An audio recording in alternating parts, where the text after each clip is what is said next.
After Star Trek, you fell in love with photography. Yeah, well, long before, actually. What drew you to photography as an art form? Well, I started with it when I was a kid, about 10 or 11 years old. And a friend in the neighborhood showed me how to develop a roll of film and make a print. That you could do that yourself. It was a magical thing for me.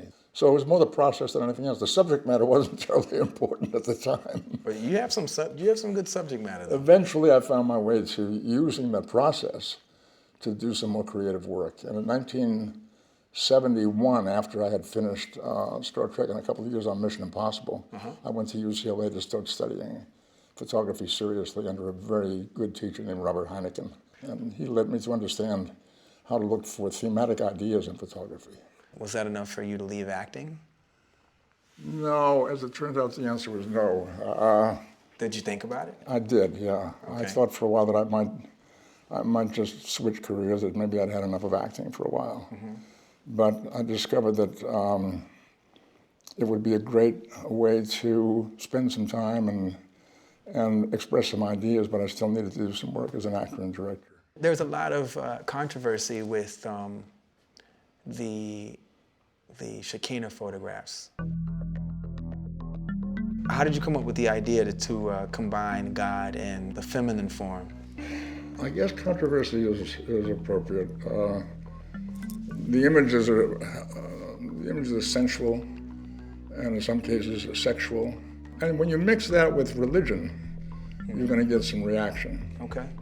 I wasn't trying to create controversy. I was looking for a way to express this aspect of the feminine persona, the feminine life, well, actually it goes back to this, which is I was told when these guys are doing that in the synagogue, I was told not to look.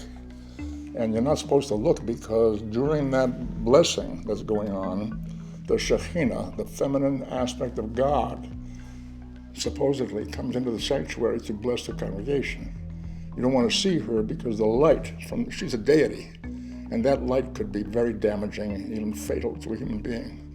So when I learned that, I thought, wouldn't it be interesting to try to find some way to photograph her, to capture her, to see what she looks like, to find out what that being looks like. Wow. And that's when I set about with the camera, looking for the Shekhina. Maybe it just came out at the wrong time. I think if you were to do that today. Should I start all over? Yes, you should. I think it'd be a great project to do. The photography collection, The Full Body. Right. Please, let's talk about that. A lady came to me and she said, I'm a model. I'm a different body type than what you've been working with. Would you be interested in working with me? She was a very large lady, very dear lady, very intelligent, large body. I didn't quite know how to deal with that because that's not what I had been working with. I told my wife, Susan, what I just told you. And she said, you ought to try it. And this, again, was one of these situations where the question is, will you do something that scares you? Right. So I decided to go for it and make an effort.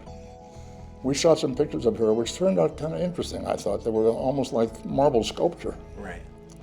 And whenever I showed those pictures of her, along with the other work, those pictures got the attention. So I thought there's something going on there in our culture about this kind of a body. Wow.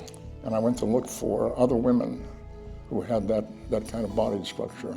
I found a group in San Francisco who were actually a burlesque group. They called themselves the Fat Bottom Review. They were a wonderful bunch of women who had a great joy in life and who were exciting in their figures and in their bodies, and I photographed them. And that's how the Full Body Project book came about. Do you feel like people give you the gravitas as a photographer that you deserve versus Mr. Nimoy, the actor? That's a mixed issue. In some areas, yes. In some areas, the answer would be no. I'm very pleased that there are a number of pieces of my work in museums now, and in a lot of people's collections. In some cases, there's no question that people are interested in my work because of who I am, based on Star Trek and other acting work that I've done. But there's also been enough recognition for the work itself that makes me feel satisfied about it. Well, I know I'm going to become a collector, just so you know. Okay. Yeah. Right. So, your memoirs, I Am Not Spock, and I Am Spock. They're about like your conflicting relationship with that persona. Now, has your mind changed over the years?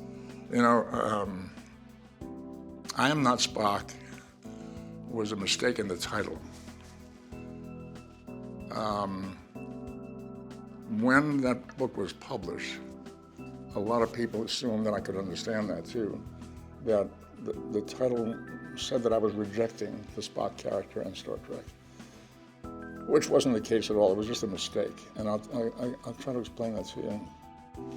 I was writing a book about my Star Trek experiences at the time, and then I talked about the differences between myself and the Spock character.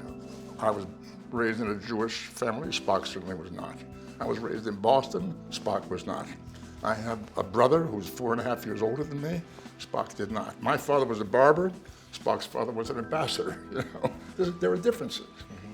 And I tried to explain how an actor goes about crossing those differences, coming together with the elements that will make the Spock character come to life. And when it came time to title the book, I suggested that as a title, I'm Not Spock. And the publisher said to me, and rightly so, it's not a good idea because it's a negative title and people might get the wrong idea. But I thought I was being clever, and I said, let's go for it because I think it's provocative. So we put the book out under that title, and it was a mistake. I actually say in the book, of all the characters on television, if I were given a choice of any character ever portrayed on television, I would choose Spock because of the opportunities that character presented in performance and what the character represented in the way of racial issues, social issues, cultural issues, intellectual issues, emotional issues. I really admire the character, and I would have chosen that character. But people got the wrong impression. From the title. Yeah, from the title. Yeah, connotation is everything, an impression.